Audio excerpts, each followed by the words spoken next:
Hey guys, what's going on? My name is Zenaton, and welcome to today's video for Legends of Runeterra.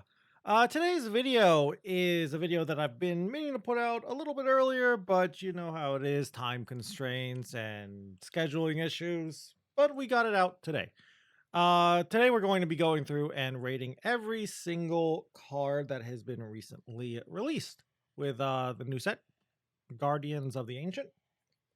Quick overview for the people who are new to this series. Let me just tell you what this video will entail. I am going to be going through every single card that was newly released with Guardians of the Ancient, and I'm going to give it a rating based on constructed viability. Therefore, if a card is good in Expedition or something else, that's not going to be accounted for in the final rating. And the rating will be from 0 to 5 stars, with 0 being the card is pretty much unplayable trash, and 5 is this card is extremely strong and maybe even broken. Another quick note, there are no half stars, so there's only gonna be 1, 2, 3, 4, 5, and 0. There's no 1.5, 2.5 rating. Also, quick note before I get into the ratings, I just want to note that these are just my personal opinions. And a card that I believe is a 5 out of 5, you may think is a 0 out of 5, and vice versa. And also, I most likely will be wrong on quite a few cards. It has happened before in previous rating videos and will most likely continue to happen as long as I make these videos. Anyway, though, with that little disclaimer out of the way, let's get into the ratings. We're gonna go in alphabetical order. We're gonna save Shurima for last, though, even though it's not alphabetical order, because Shurima is the most recently released region. So, first region we got is Bilgewater. Only 2 cards in Bilgewater, but both of them are pretty decent cards. First off, we have Bone Skewer. Pretty nice card. Spoilers, I'm not gonna mention who, but this card probably spoils slightly who probably upcoming champion is, if you know anything about League. I'm not going to name the champion, but you know who it is, probably. Anyway, as for the card itself, pretty decent card. Bone Skewer is a 2-mana fast spell that says an ally strikes an enemy, then moves to the top of the deck. Of your deck. Cool. A good comparison, I think, or a card that's very likely to be compared to this card is Single Combat. Single Combat is way better than this card, but there is some upside to this card. One, it's really good on cards that have really nice summon abilities, so cards that toss. A card like Devourer of the Depths is pretty nice too. Really nice for those cards. In non-Bilgewater regions, something like Zillion is pretty sweet. Maybe TF as well. Got a lot of versatility. Now, you are kind of pseudo 2-for-1ing yourself because you're using the removal spell Bone Skewer, and you're using your unit to maybe kill one of your opponent's units, assuming no like combat tricks, no anything, and you do succeed in killing your opponent's unit. You spent 2 cards because your unit that you use to strike your opponent's unit, sure, it's not dying, but it is going back to your deck, even if you know it's on top of your deck. You're losing out in terms of card advantage. You've used 2 cards to deal with one of your opponent's cards. And sure, again, like I said, you're redrawing it, but it's still a card that you'll have to replay. And of course, this is ignoring if your opponent plays something like a Riposte or a Sharpsight or something to keep their unit alive, or if they play like a removal spell in response to Bone Skewer, in which case you're very sad. Still, though, very good card. Really, really nice. Very cheap, very efficient, and really synergizes well with certain cards that want to be played numerous times. So it also is good for Bilgewater because they don't really have much good mid-game removal, especially cheap mid-game removal. So I'm going to give it a nice rating of 2 stars. I think it just has a little too much potential to fail, and you really need a certain type of unit suite for Bone Skewer. It's not like Single Combat where you're like, oh, I'm in Demacia, 3 Single Combats. You're not just going to be like, oh, I'm in Bilgewater, 3 Bone Skewers. Still, though, sea monsters like this deck and a few other cards like this. Decks like this card. So 2 stars for me. Maybe even 3 stars in the future, but for now, 2 stars. Next up, more removal. We got Monster Harpoon. 6 mana, fast speed spell. Deal 5 to a unit. Plunder, I cost 3. Much simpler to evaluate this card. Pretty nice card. If you're not plundering, this card kind of sucks. It's a little overcosted, but if you plunder, it's really efficient. Like a lot of plunder, reputation, these kind of cards that have these weird conditional keywords. Still, even if you're paying the full price, 6 mana for 5 damage is not the worst. 5 damage kills a lot of units. This can also hit champions, so that's nice too. It helps you deal with champions in Bilgewater, which Bilgewater doesn't struggle that hard, but it's nice for Bilgewater. I feel like you're gonna need to plunder though. You're gonna want to plunder, be a deck that plunders a lot if you want to play Monster Harpoon. You don't have to necessarily be like something that mid-rangey or even aggressive like a Sejuani Gangplank deck. Something like Zillion with Time Bombs or an Ember Maiden to ping at the very start of the round can activate Plunder too, and then you can use it with Riptide Rex, and overall pretty good. Still though, similar to Bone Skewer, this card helps fill up a niche that Bilgewater has been lacking in, which is mid-game removal. They've usually had to use their secondary region, whether that was Shadow Isles or Demacia or whatever, to help fill up that void. So now this helps their deck building potential. So for that reason, again, 2 stars as well. It's a little bit tough to get it to work, but it's still just a very solid piece of removal for the right deck. Anyway, though, that's all for Bilgewater. Let's head into Demacia. Now then, for Demacia, to start with, 2 cards. First card, Ardent Tracker. It's a mediocre card in all honesty. 6 mana, 3/5 with Scout. When you summon an elite, reduce my cost by 1. I think a lot of people overrate this card. I don't think this card is good, and I don't think that many people overrate this card, but I do think a few too many people overrate this card. And that's because I feel like a lot of people remember the meta of Burblefish, and a lot of people now overrate cards that can cost 0 mana, which is what this card is. 1, Burblefish had a really great keyword in the form of Elusive. Sure, this thing has Scout, which is not a bad keyword, but it's not as great as Elusive. Second, Burblefish's discount clause was playing spells. That's much easier than what Ardent Tracker's discount clause is, which is playing elites, because in my honest opinion, elites are bad. This card is also an elite, by the way. I don't know if I mentioned that. So it helps you reach a critical amount of elites if you're trying to reach a certain amount of elites in a deck. But again, I feel like every time I look at elites and think of elites, I feel like you're just playing a suboptimal Demacia mid-range deck that doesn't try to force elites. I just don't think there's enough elite payoff to play elites. This is a little bit more elite payoff for elites, but it's just not the card to make elites work, in my opinion. So for those reasons, and the fact that it really only goes into one deck, and that deck's not even that good, it goes into elites, I'm only going to give this thing 1 star. Who knows in the future? Maybe this card will be good. Maybe it'll be able to do something like Ardent Tracker, Iterative Improvement, which I'm pretty sure that works. But for now, it's kind of mediocre. Anyway, though, next card. Not so mediocre card. We got another Cytheria, and this is the biggest Cytheria we've ever had. Cytheria, Lady of the Clouds. 10 mana, 10/10 with Challenger. When I'm summoned, double other allies' power and health and grant them Challenger. Also an elite. Card's fine. So the issue I have with this card is for a more fair Demacia midrange deck that just wants to play 1 or 2 really big units as a finisher, I feel like Right Steel formation is better.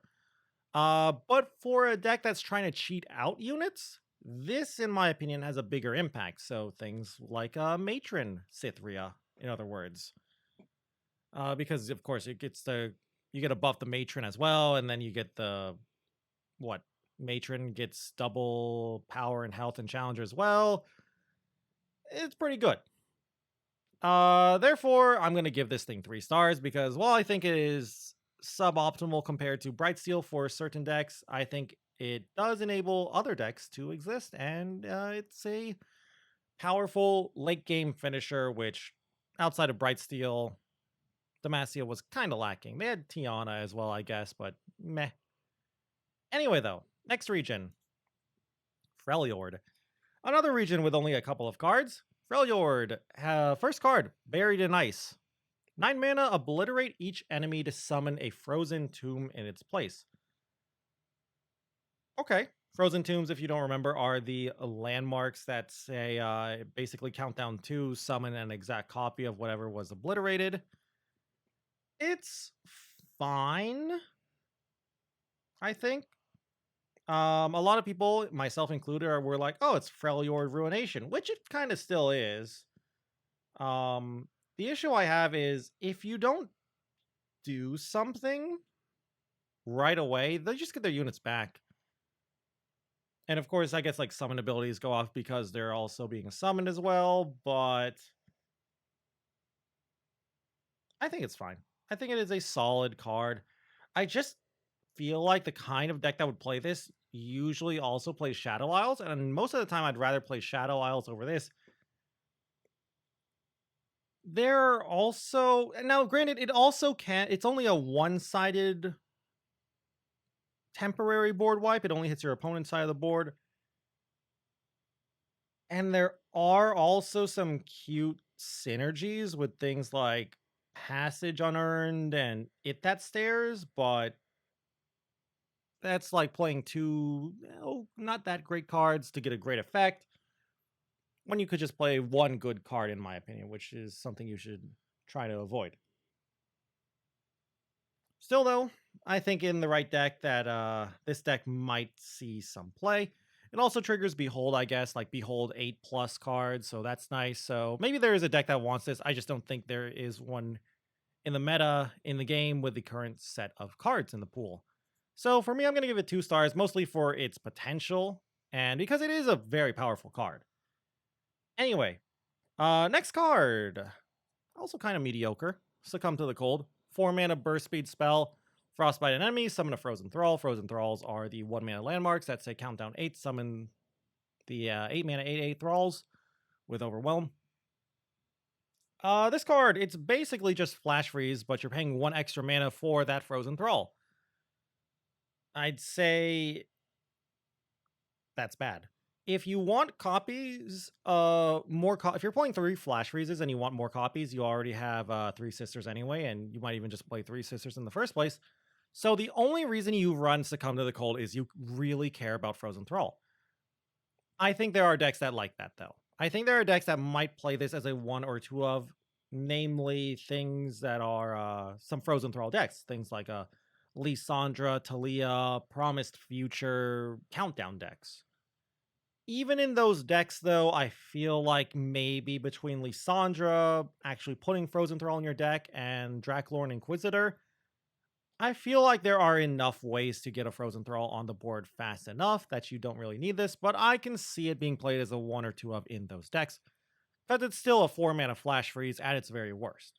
So for that reason, I'm going to give it 1 star, because there is one deck that maybe wants it, but even that deck maybe doesn't even want to play that many copies. Now then, we have the next region. It's the first region with a lot of new cards and a new champion. We have Ionia. To start with, though, we have a Blossoming Blade. Also has a new mechanic, Blade Dance. Blade Dance, if you don't know what it does, basically says Blade Dance, summon X amount of blades, and they are attacking when you summon them. In this case, Blossoming Blade summons, when you play Blossoming Blade, she summons 2 attacking blades, which you can see on the left are 1 mana 1/1s that get obliterated when they leave combat, and you get a free attack with those blades. So this is really, really strong for a keyword. It triggers it triggers attack synergies, it triggers summoning synergies. It's crazy good. So think of things that buff things that get summoned or get buffed when they see things summoned. Think like things like Greenglade Duo, Sparring Student, Inspiring Marshal. It's also, like I said, has some nice synergy with multiple attacks, things that want to see multiple attacks. So things like Quinn and Misfortune. Overall, Blade Dance is an insanely powerful keyword, and Blossoming Blade is an insanely powerful card. Stat line for the card, little understated, but a 4 mana 3/3 is not uncommon and not terrible. Plus, you're mostly playing this to get the Blade Dance and activate Blade Dance synergies. So I really think this card is insanely powerful. Plus, you can always bounce it. You're in Ionia. You're in the region that just does a lot of recall stuff, so you can recall these Blade Dance cards and Blade Dance some more. Crazy good keyword. 4 stars from me because you do need to put in a little bit of work with your deck and your board. You basically, if you're not, in other words, if you don't have any synergy going on and your synergy is not on the board, this card a little mediocre. Basically, you need something for these blades to do, whether it's triggering a buff for something like a Green Glade Duo, maybe getting a buff from something like an Inspiring Marshal or whatever. That's the only reason Blossoming Blade is not getting the 5th star. Anyway, though, that's enough rambling about why I think Blade Dance is good and an insanely powerful keyword. Next card. We got Coastal Defender. Synergy with Blades, of course. Coastal Defender is a 4-mana 2/6. When you summon an ally, give me +2/+0 this round. Fairly simple card. I don't think the card is good, but I wouldn't be surprised if it sees play. It is a very big, high health body, which is something Ionia doesn't really have much of. And a 2/6 is a fairly decent stat line that can grow bigger. The problem is lack of a relevant keyword, lack of any keyword really, kind of holds him back, in my opinion. Sure, you'll make, like, let's say you Blade Dance twice. Sure, he's a 6/6. Cool, but like he's just a 6/6 with no keywords. He'll just get chumped. I'm not the biggest fan of it, but I think seeing it in a slower Blade Dance deck, if that can even exist, is fine. The issue is for the current Blade Dance decks, I think this card is just too slow. You'd rather play other more aggressive cards. So for that reason, he's getting 2 stars. I think it's playable in the right deck. And plus, there's also some other cards that we'll talk about later that can switch around units. So you could switch this guy with an unblocked unit to get a nice big chunk of health out of your opponent, but I think it's just not good enough. Anyway, though, next card, Dancing Droplet. 1-mana, 1/1 elusive, attune as well, so that's really nice. When I'm recalled, draw 1. This card's nuts. A little bad if you draw it in the late game, but still, this card is great to start off with. It lets you get on the board really quickly, lets you get a little bit of chip damage thanks to being elusive. Also helps trigger some attacking synergies because it can attack in relatively safely into enemy boards because of elusive. And plus, it's a very nice card to recall thanks to the whole drawing 1, so you can use it as a card to bounce back with things like Homecoming. I've tried it personally with Monastery of Harana. I've liked it with Monastery of Harana in some more slower control decks like Yasuo decks. I don't think that's a top tier deck in all honesty, but it's fun. Great card. Again, like I said, though, little mediocre if you're in a situation where you don't have many cards left and you're trying to top deck something good and you draw this. Little meh, but still decent there. So 3 stars from me. Honestly, I might even put this up to 4 stars sometime, but just fails and falls a little too hard in certain situations. So 3 stars from me. Anyway, though, first champion of the set and most likely the best champion. We have Irelia. There's a lot to unpack here with Irelia, so let's get into it. First off, Irelia is a 3-mana 3/2 with quick attack. Very similar to Zed in terms of stat line and keyword, pretty much exactly the same, except she does a lot more than Zed.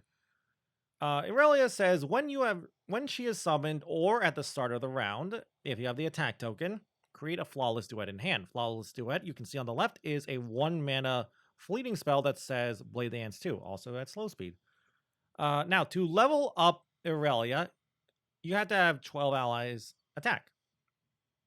Sounds like a lot of allies, but thanks to Blade Dance, that's not that difficult. So she will level up really quickly.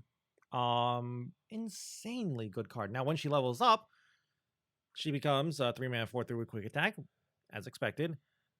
Still summons Flawless Duets in the same manner as before. But now when she says, when allies attack, create a Blade Surge in hand. There's no limit on how many Blade Surges she will generate. So every time you attack, you will get a Blade Surge. So whether that's from something like a Blade Dance, a Rally, or whatever, you're getting a Blade Surge for that. So you can get maybe 2 or 3 or more Blade Surges from Blade Dancing. Now, Blade Surge, you can see here on the left, it says it's a 0 mana burst speed spell with fleeting. Swap Irelia with an ally. So you will swap Irelia with an ally, and then swap Irelia again with another ally, and just do a lot of swapping over and over to basically punish your opponent for not blocking every single unit. You can see why this is getting great. You make something really big because of the Blade Dances, say like Green Glade Duo, and then you Blade Surge Irelia with something that's getting blocked. If they're blocking that Green Glade Duo or that Sparring Student or whatever grew is now unblocked, gets a lot of damage. Irelia, thanks to her quick attack as well, can use the Blade Surge to try and pick off enemy units as well. Crazy good champion. Honestly, maybe the best champion that Ionia has now.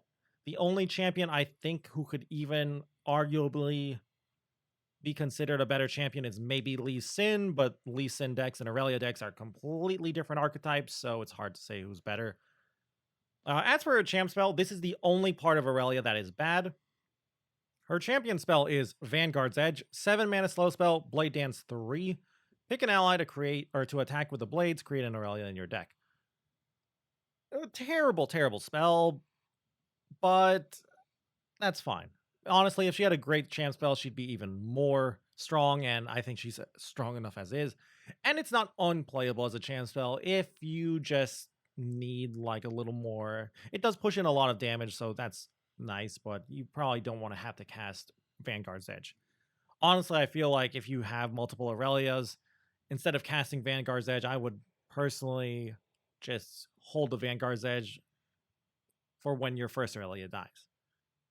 Of course, it depends from game to game and situation to situation, but I'm rambling now. Irelia is a great card. I think you can probably guess what I'm going to rate her. I'm going to give her 5 stars. Insanely strong card. Next up, what do we have? Oh, we got another strong card. We got Lead and Follow. 2 mana fast spell, recall an ally to create a Flawless Duet in hand. Again, the Flawless Duet is the 1 mana slow spell that says Blade Dance 2, fleeting, of course. So you have to cast it that turn or it's gone. This is very similar to Retreat. Retreat is the 2 mana fast spell that also recalls an ally. Then it creates, I can't remember the name of the card, but it creates that 1 mana burst spell that summons a 3 mana unit from your hand. Very, very similar to that card. I feel like unless you care about Blade Dancing, you would rather just play Retreat all the time over Lead and Follow. But if you care about Blade Dancing, then you might want to play Lead and Follow instead. Most likely you would play Lead and Follow instead. Much easier to evaluate than a lot of other cards. Very good card. Retreat is a good card. Lead and Follow is pretty much Retreat, but instead it creates a Blade Dance, or it lets you Blade Dance. So I'm going to give it 3 stars. Very strong card. Next up, another Blade Dance unit. We have Ribbon Dancer. 2 mana 2/1, play Blade Dance 1. Compared to Blossoming Blade, which is the 4 mana 3/3, sure, this is cheaper and smaller, and it doesn't Blade Dance as much, so you're not getting as many units being summoned, but it's still a Blade Dance, and Blade Dance is really strong, and you want to get a lot of Blade Dances. Plus, it helps you fill out your early game curve. Also pretty decent in the late game. Still, though, if you're trying to use like a Retreat or a Lead and Follow, or I guess even a Homecoming to bounce this card back to your hand, compared to Blossoming Blade, that 1 health point is a little bit of a liability, so your opponent could respond with something like a Vile Feast or a Withering Wail and killing the Ribbon Dancer. Still, though, pretty strong card. I'm going to give it 4 stars. Really, really nice. Basically, Blossoming Blade, but a little bit cheaper, a little bit more fragile, but Blade Dancing, especially for cheaper cards, is really strong. Anyway. Oh, we got a bad card now. Shadows of the Past. 5 mana fast spell. Recall each ally and summon a living shadow in its place. Probably should have added what living shadows were, but they are basically the Zed clones, the 3/2s with ephemeral. I don't like this card. I don't know what kind of deck wants to play Shadows of the Past. A control deck? A aggro deck? A mid-range deck? I really don't know. I feel like maybe in the future, if there's enough recall synergy, and then you can play Shadows of the Past and maybe Dancing Droplet, maybe you would play a Shadows of the Past as a 1 or maybe even a 2 of. Um, it is fairly cheap too for this kind of effect, but it's so expensive. You are recalling, like, the dream is you attack in or even you block and then you recall your allies, summoning living shadows, killing your enemy's stuff, and then you can replay all those units you just bounce back to your hand, getting summon abilities and playability value. But that's a lot of work, and that's very unlikely to happen for everything to align properly. So, because it's a fairly unique ish effect, and I could see this being played in the right deck that really has a lot of recall synergies, I'm going to give it 1 star. Still, though, I just think it's a little too expensive. So, 1 star for me. Now then. Oh, we're back to good cards. We got Syncopation. I love this card. This is my favorite Ionia card from the new cards. Very simple card. 2 mana, burst speed spell, swap 2 allies. I love it. A lot of people say it's a more aggro card. I don't disagree, but I also believe it can be played in control decks as a way to protect your win cons, protecting your karmas, your Lee Sins, whatever. I like it. You can also use it as like a cool pseudo win con too for, I guess, Yasuo decks, switching Yasuo with something that grows from stuns, like, I don't know, Fade Blade Twirler or Legion General. I have used that to decent effect. Still, though, kind of needs some units on the field, and it's not that great if you're looking for a high impact card. I like it as a 2 of in certain decks, though, so I'm going to give it 4 stars. Very powerful effect, very cheap. And the more and more popular this card gets, the more and more it messes with your opponent and their thought processes, and you can play some mind games on them. So, 4 stars. Also, you can use it to switch out units that are getting targeted by removal. If your opponent is targeting your Lee Sin with, I don't know, a Vengeance, and you don't have a Deny or a Bastion or something, you can use Syncopation to swap out Lee Sin with like an Eye of the Dragon or a Dragling or whatever. That's also really nice. Very versatile card. Anyway, though. Okay, we don't have to talk about this card much. Vanguard's Edge itself. Like I said, I think this card is bad. Probably the worst card from the new Ionia cards. 7 mana slow speed spell, Blade Dance 3, pick an ally to attack with the blades. As a champion spell, it's fine. I don't think you should ever play this card in any of your decks, though. And I think the only reason you should ever see this card getting played is because it was basically a second copy of Irelia. Just too expensive, not a high enough impact spell. 7 mana is pretty much just going to take up your entire turn almost, and this is just not high enough impact for 7 mana. For that reason, I'm going to give this thing 0 stars. The ability is strongish, but I just think there's better things you can do with 7 mana. So 0 stars for me. Anyway, next up, another mediocre card. We got Zenea, Steel Crescendo. 8 mana, 3/5 elusive. When you Blade Dance, I attack with the blades. Play this card, Blade Dance 1. I think this is more of a meme card. I think it's just too slow for Blade Dance decks. Maybe if there is a slower Blade Dance deck or current cards that Blade Dance get nerfed or something, and you need more late game because your deck gets slower, sure. There's also some funny memes you can do with like concurrent timelines and Zenea, trying to turn Zenea into Dreadway, Gangplank Spoke, and then it should attack in with the blades as well. So that's kind of cute, but that, in my opinion, is not very constructed viable.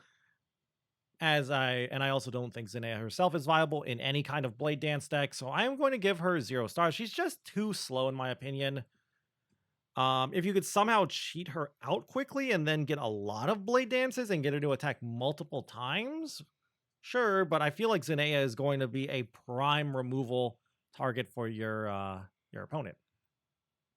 Anyway, though, that's all for Ionia. They got a lot of great cards. Let's head into Noxus. Now then, Noxus, they only got 2 cards. First up, we got Incisive Tactician, 8 mana, 4/5. Reputation, I cost 6. Little help for the Reputation decks. I don't think this is good enough for them, but it's a little help for them. When I'm summoned Rally, I think Shunpo is just better than this card, even if you have Reputation active. No keyword, fairly small stat line, even for a 6-cost card. I just don't think it's good enough. These cards that cost like 6 or more mana that Rally, very, very rarely played. The only one I believe that has even seen play is like an extensive amount of play is maybe Citrus Courier in Bilgewater. But things like Tiana, things like, I can't even remember the name of the card, the dragon, the card that beholds a dragon at 6 mana. And if you behold a dragon, you rally.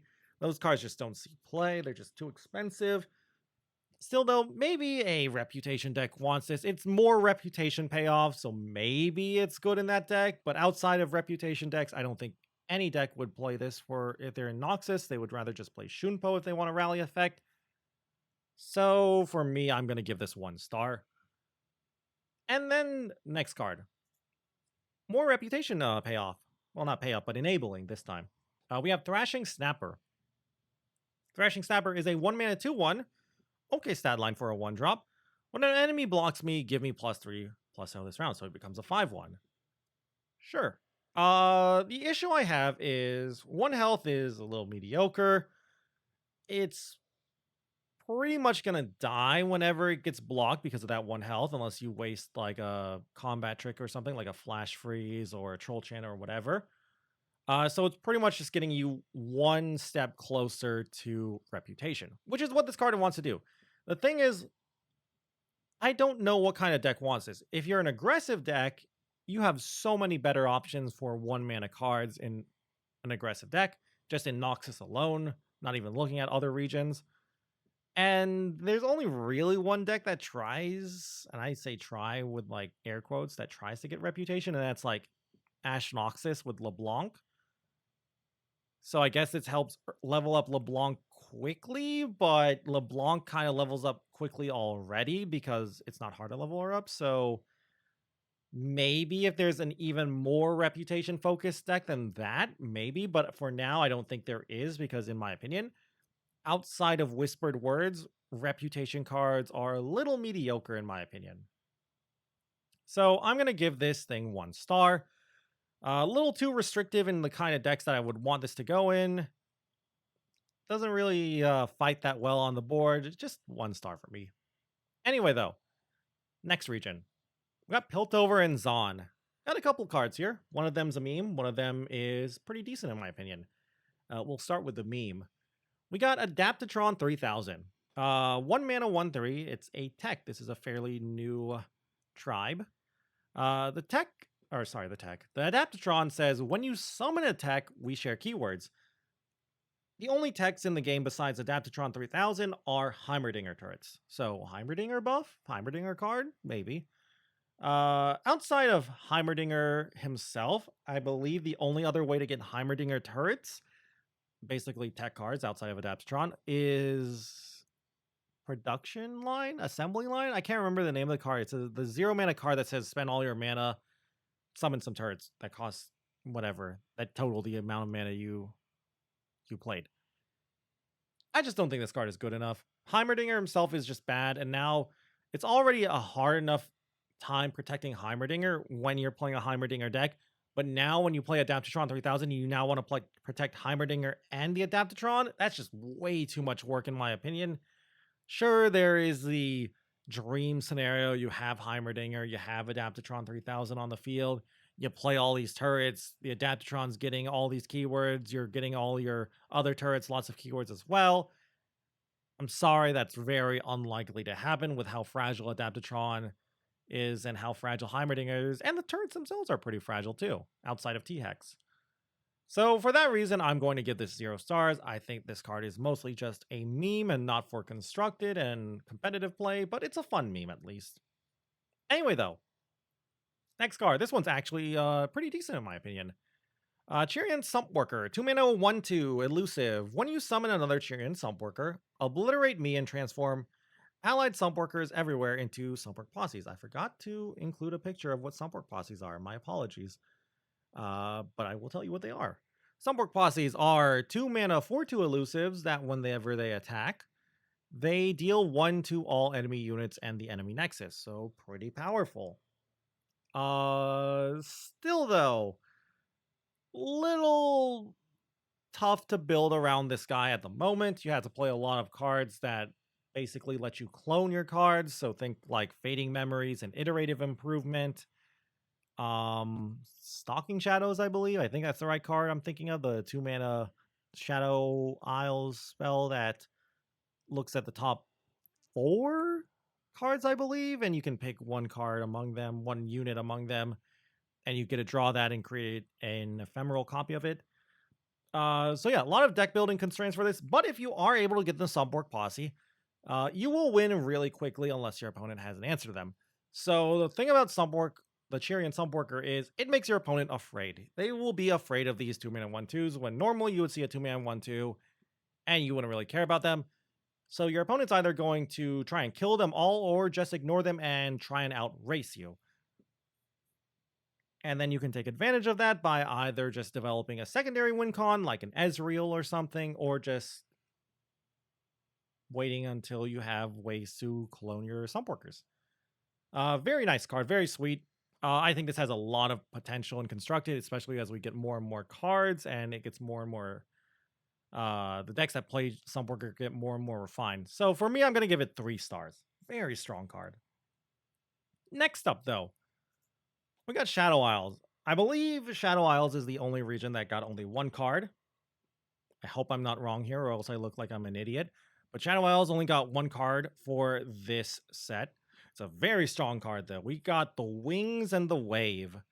It is a 1 mana 0/1 that says when you play it, it gets played as first wave or last wind. You get to choose, of course. First wave is a 1 mana 0/1. That's when it's summoned, you get to summon a prey, which is also 0/1. While the last wind is a 1 mana 3/3 that says to play me, kill an ally. So think like Ravenous Butcher. Card's great.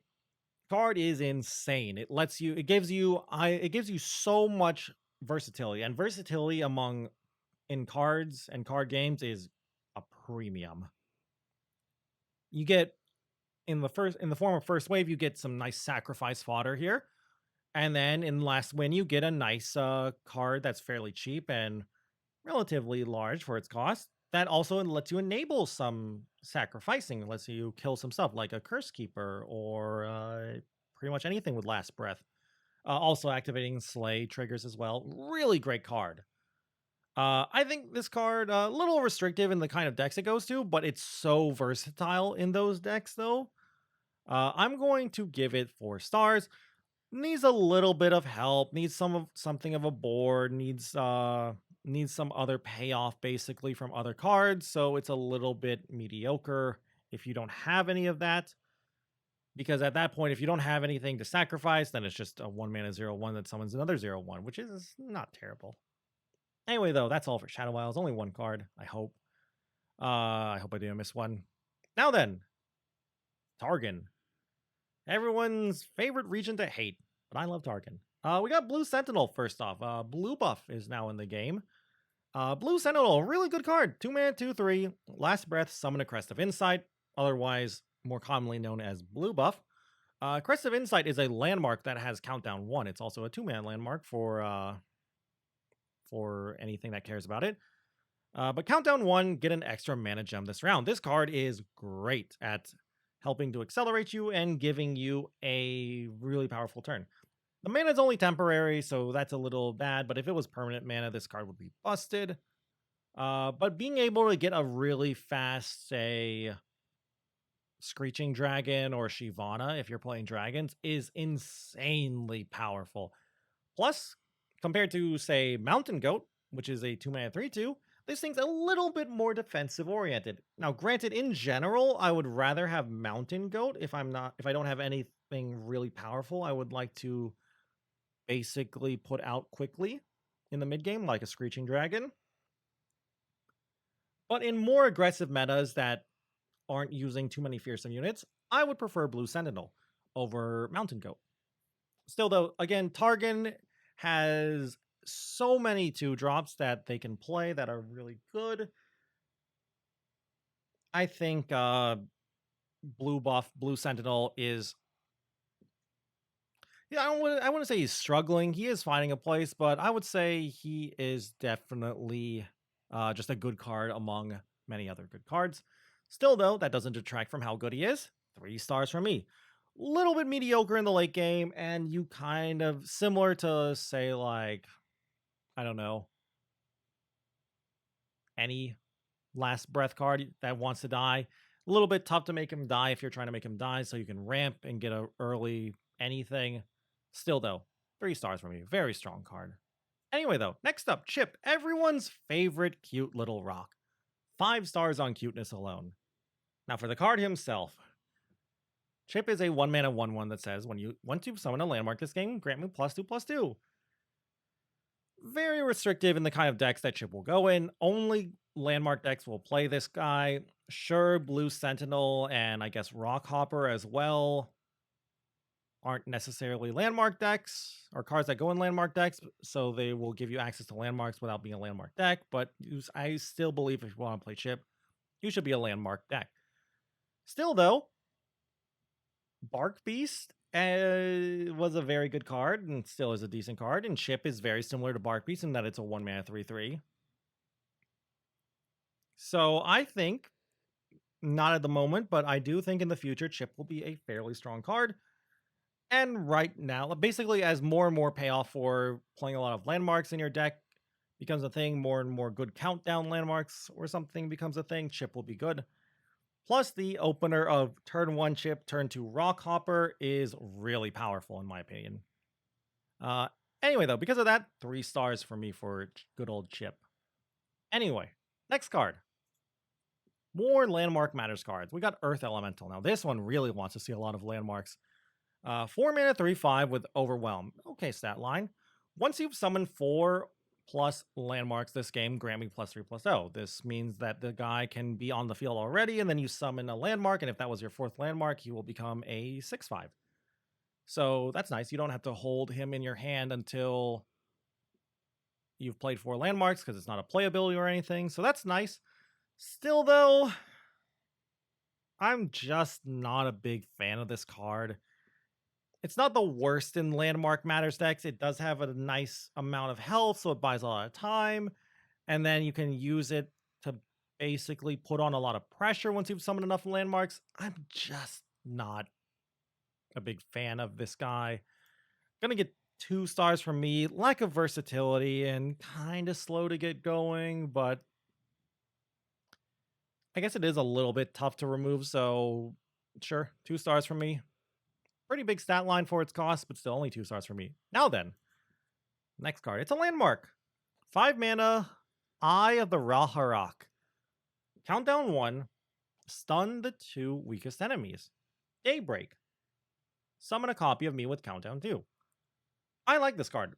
I don't think this card is insanely good. I think this card is only basically viable for 2 decks, and both of those decks are not that good, and I think those 2 decks are Yasuo decks and Landmark Matters decks, which basically are really bad. Before you say, what about Leona decks, Daybreak decks? I don't think you would play this in a Leona/Daybreak deck.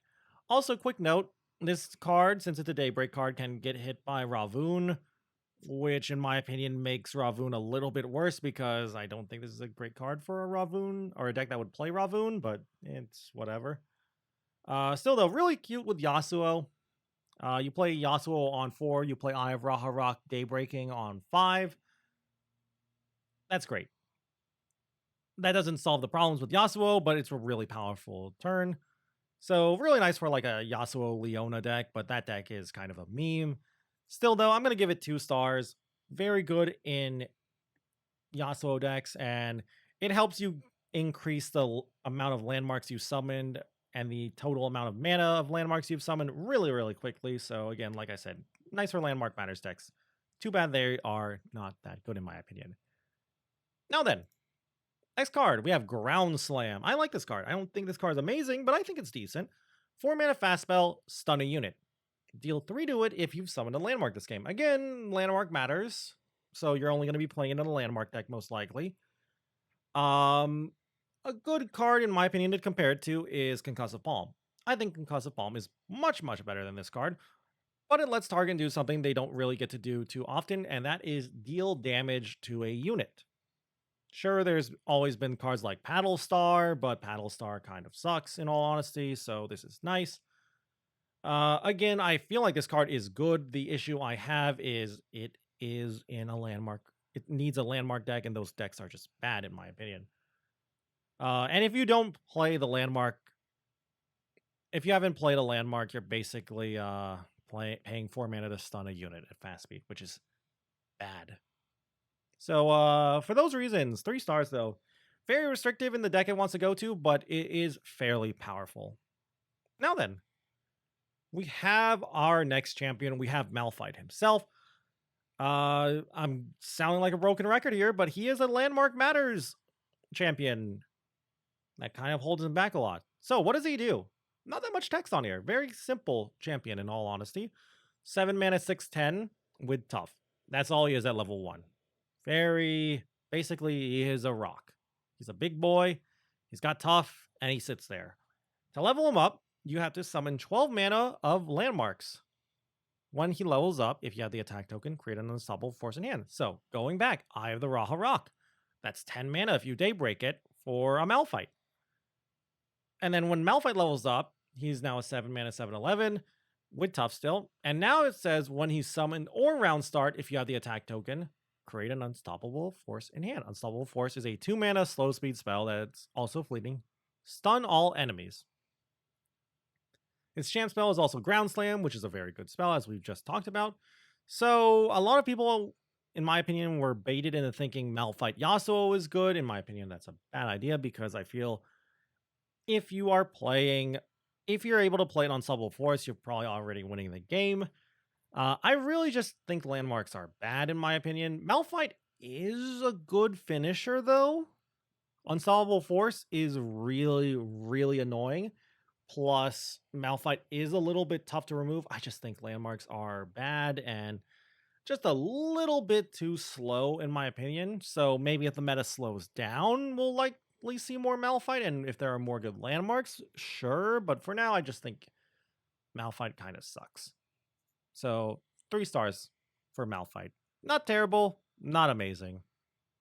He's fine. Now then, we got a landmark next. We got Rockfall Path.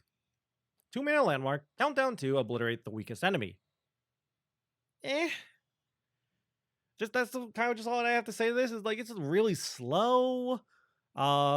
If your opponent's, and then it gives your opponent time to react. Sure, there are cards that basically say advance the countdown, so you could use those to basically make this pop really quickly. But if you're not, it's kind of mediocre. And then are you really going to use the countdown advancing card on this card? I don't know. There are a lot of enemies though, or a lot of units that are fairly weak in terms of power. Think Azir, Maokai, I guess, that would get hit by this most likely. Still though, I'm not a big fan of this. Really hard to control, really slow. 1 star for me. Maybe Landmark Matters decks like this, but I just don't think it's good enough. Ooh, next one. Speaking of Targon and good 2-drops, we got another one. This one's probably one of my favorite 2-drops that Targon has outside of maybe, I guess, Mountain Goat. I really like Mountain Goat. Solari Sunhawk, 2 mana, 2/3, Daybreak, stun the strongest enemy. This card is so nice. So Leona and Yasuo probably like it. Leona likes it because it's another Daybreak card. Yasuo likes it because it's a stun card. I like it in a lot of control decks because of a couple of reasons. Compared to Blue Sentinel, sorry, this thing doesn't have any kind of ramp, but it does have some really strong late game potential. Your opponent plays their strong late game win con, whether it is, say, a Watcher or a Darius or something, or whatever big thing they want to play. You can use Sunhawk to stun it for a turn and basically buy a turn. Also, it pops Spell Shield, so being able to pop Aurelion Soul Spell Shield is really nice. So overall, just a great card in my opinion. Very defensive body too. with a very defensive summon ability. Daybreak makes it a little bit iffy with how you have to play it, but still very strong card in my opinion. 3 stars from me because it is kind of a mediocre card in some matchups, basically in control matchups, but then you just play Space Catcher. So I like the card. Next one, we got Spiral Stairs, probably the worst of the Targon cards that were released. Spiral Stairs is a 3-mana landmark. Countdown 3, create a Seed of Strength in hand. Seed of Strength is a 0-mana slow speed spell with fleeting, grant an ally +3/+2, and overwhelm. If it was in any other region besides Targon, I would think this card is at least somewhat playable because it's a way to give a unit overwhelm. That buff is a permanent buff, and the overwhelm is a permanent overwhelm. The issue is Targon has Zenith Blade, which is what, +1/+2, and overwhelm, and has a Daybreak to draw another Zenith Blade as well. And I feel like if you want to give a unit overwhelm, you'd rather just play Zenith Blade. For 2 reasons. One, it doesn't take you 3 turns after you've played Spiral Stairs to get the Zenith Blade to go off. 2, Seed of Strength is fleeting. If you play Spiral Stairs and your opponent has basically cleared your board, or you just don't have a unit you want to buff up, you're going to have to throw away the Seed of Strength either by just discarding it because it's fleeting, or putting it on a unit that you really don't want to buff, which, sure, it's still a buff, but it's like, let's say you wanted to put on like Lee Sin or Malphite, and you don't have those on the field. You're out of luck, basically. Unless you, of course, summon them, but still. I think this card is garbage. I don't think any deck will ever play this card. I just think Zenith Blade is better. 0 stars. Sorry, Spiral Stairs. Anyway, though, last card of Targon. Stonebreaker. 6 mana, 6/4. Playability. If you summon 4+ landmarks this game, deal 4 to an enemy and 2 to the enemy nexus. I like this card. I think I might be overrating this card. I really like this card. It's that's a lot of landmarks you have to summon, but thanks to things like Rock Hopper, Blue Sentinel, and to a lesser extent, I guess Eye of Raharok, it's not that tough.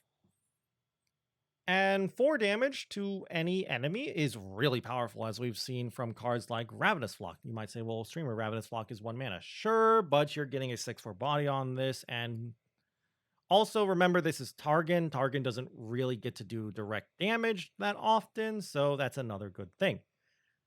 Still, though, landmark only deck.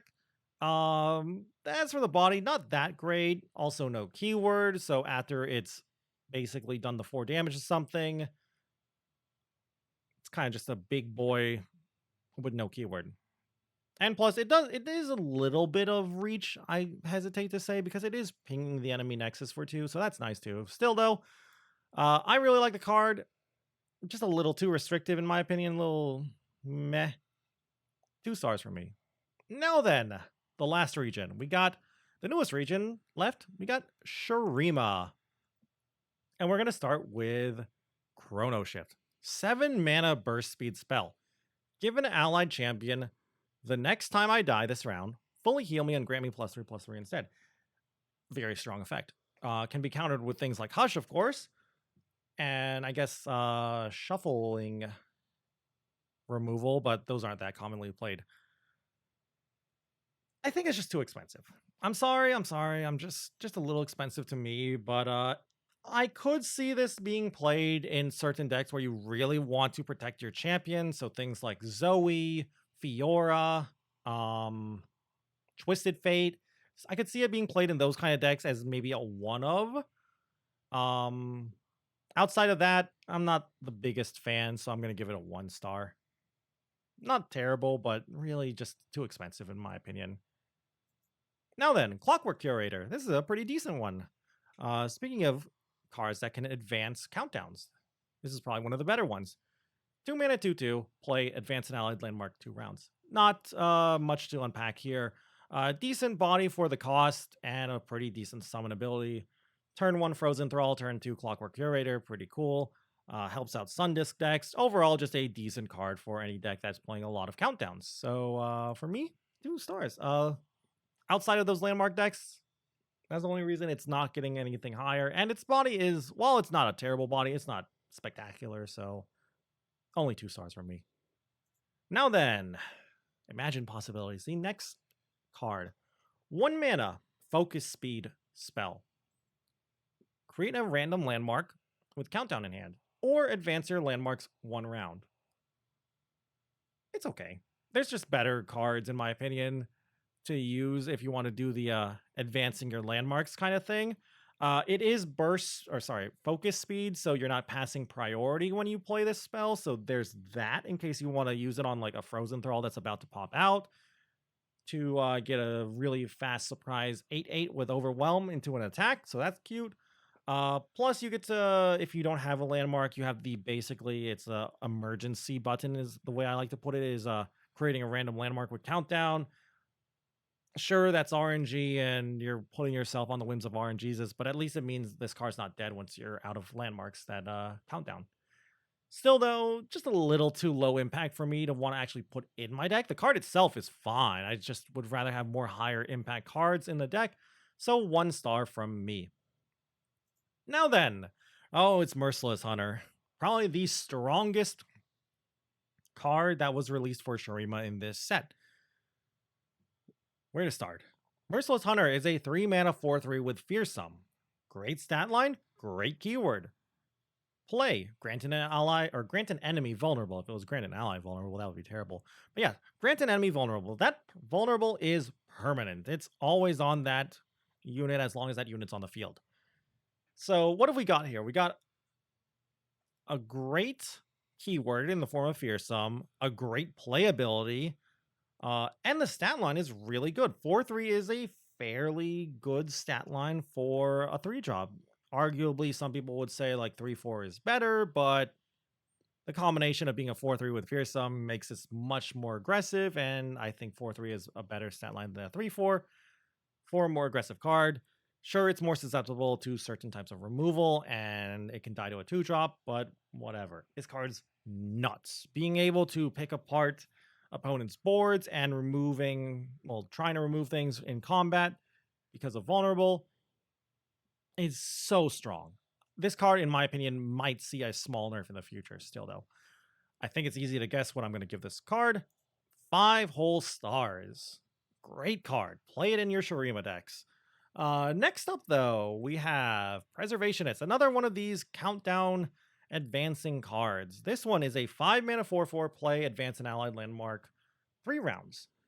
Compared to Clockwork Curator, you're advancing faster by 1 round, but you're paying an extra 3 mana for it. And that 3 mana is also giving you what, +2/+2 worth of stats, which is not terrible. Like a 5 mana 4/4, it's not impressive in my honest opinion, but it's not the worst stat line for a 5-drop. So the reason I think this card is mediocre is there's just not enough countdown stuff, in my opinion, to want to play this type of card. Maybe in the future, if there are more countdown landmarks, I could see this card getting played more and more often. But for now, I think Curator and the other cards that advance countdown landmarks are more than enough. And this card is really slow anyway, and its body's not that great. So for me, 1 star. Just lack of versatility, and other cards do what it does almost as good for a lot cheaper. Now then, Profiteer. 4 mana 5/3. When I'm summoned, create a Lucky Find in hand. Lucky Finds are already in the game. They are the 0 mana focus speed spells. They got Fleeting, of course. Pick a buff among 3 buffs to grant to an ally. I like this card. I really like this card. It really helps trigger Reputation. It helps level up cards like Severe and LeBlanc really quickly. So outside of those decks, though, I don't really think this card is playable.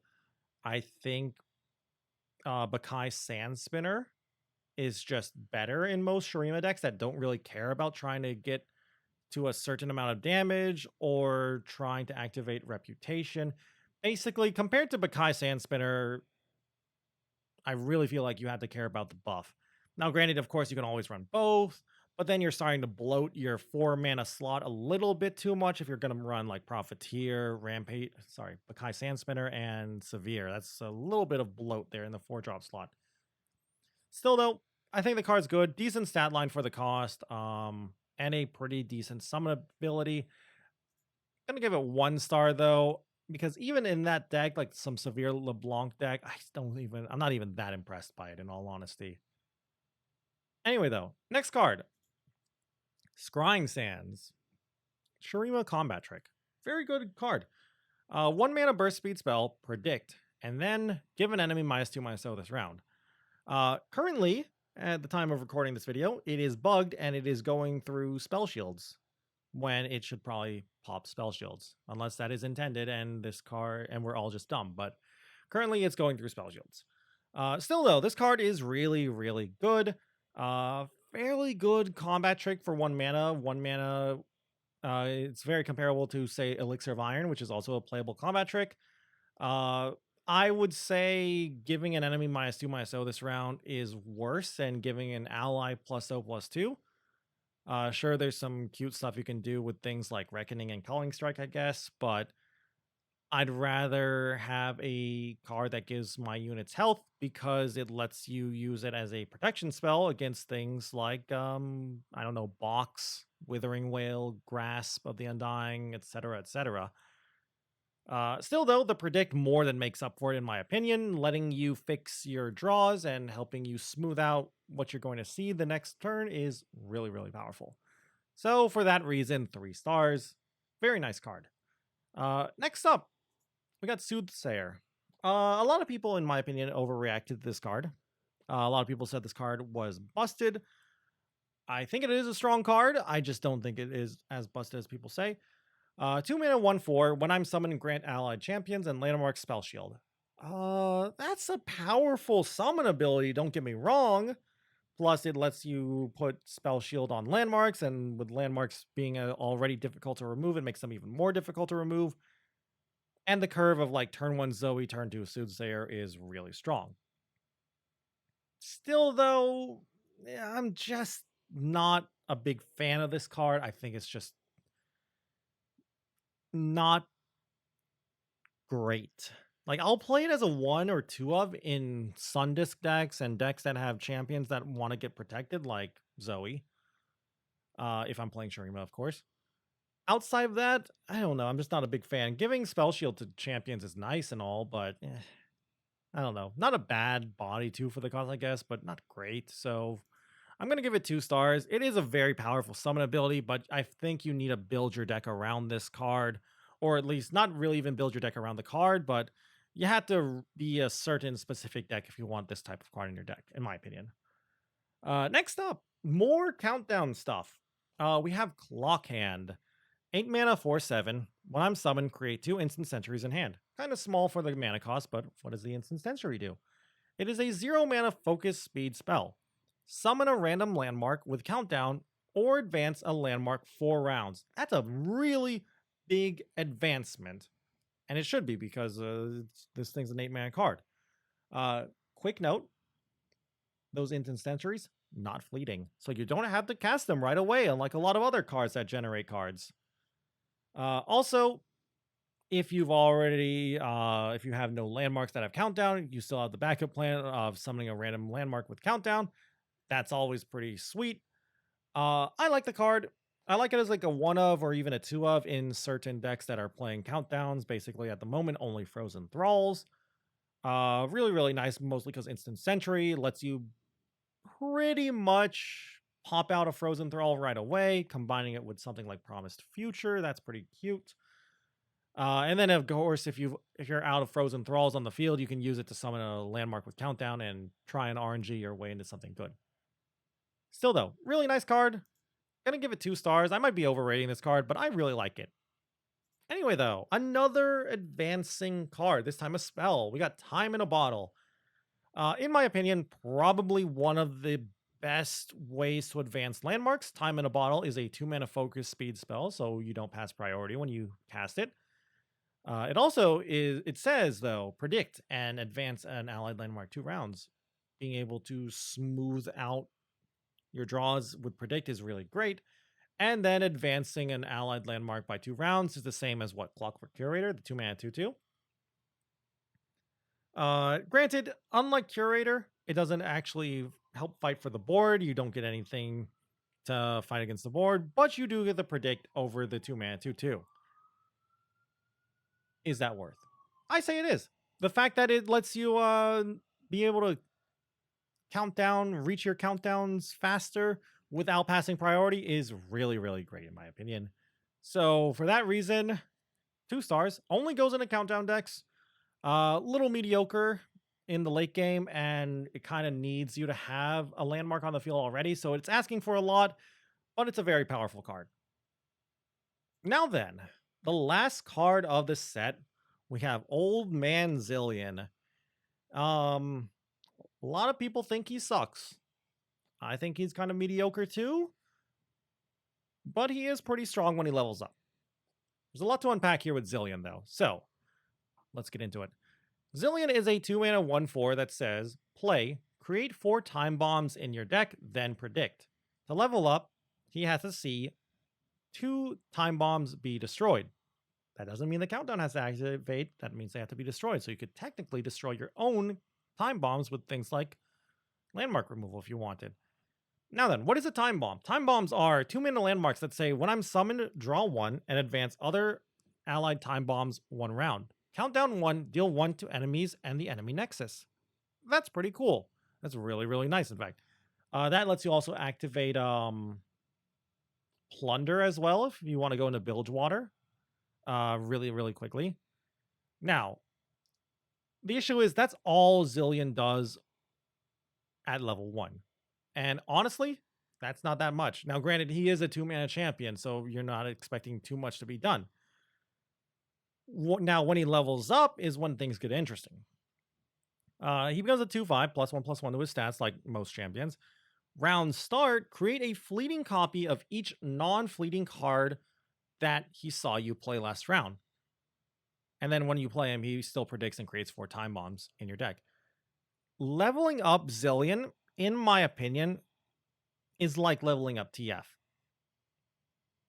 And I say that because it's a little bit difficult to level up Zillion, similar how it is a little bit difficult to level up TF, but when you do it, you can get some insane value from that. You get so much card generation, so much card advantage thanks to Zillion. You'll probably win the game. Also, his champion spell is Chrono Shift, as we talked about earlier, the giving an allied champion next time it would die, fully healed instead and grant +3/+3. Pretty nice champion spell for a champion that tries to stay alive to level up. Still, though, I just think there's 2 problems with Zillion. One, he's slow, like really, really slow. It's really hard to level him up. If you whiff on the first predict and don't see Time Bomb, it's actually very hard to level him up. If you see a Time Bomb with your first predict, that's pretty nice. Now, of course, you can say, well, why not just play more predicts? Of course, you'll do that, but it's still kind of tough. Now, I think it should be tough to level up Zillion because, like I said, level 2 Zillion is kind of game-winning, but a lot of people think he kind of needs a buff somehow. And I kind of agree. I don't know how I would buff him, but I would like to see him have a buff.